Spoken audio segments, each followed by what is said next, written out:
Now, I have seen a lot of advertisements on social media and whatnot about seatbelt expanders and positioners and all these other things when you're pregnant, but this takes the cake. And let me tell you, this is absolutely not approved.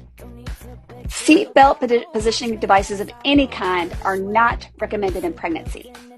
There are no government standards or crash testing regulating any of these aftermarket products.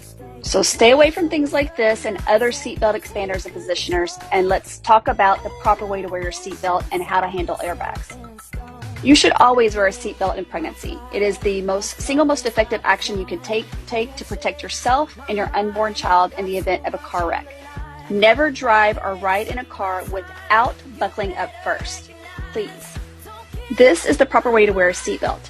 The shoulder belt should be away from your neck, but not off your shoulder, across your chest, between your breast or your chest muscles.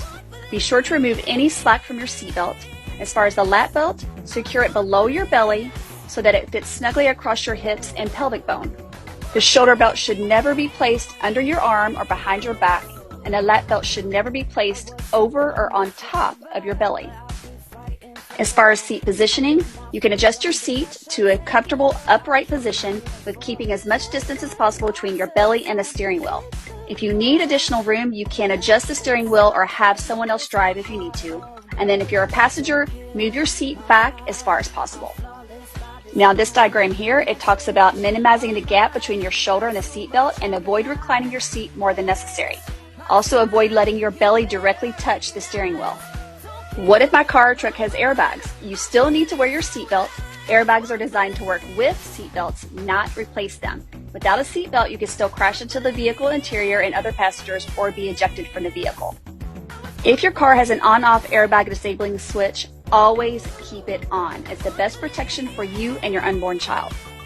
One thing to remember is that as you get further along in your pregnancy, you may not be able to keep a safe distance between your belly and the steering wheel. If that's the case, if the car has a tilted steering wheel, make sure it's angled towards your breastbone and not your abdomen or head.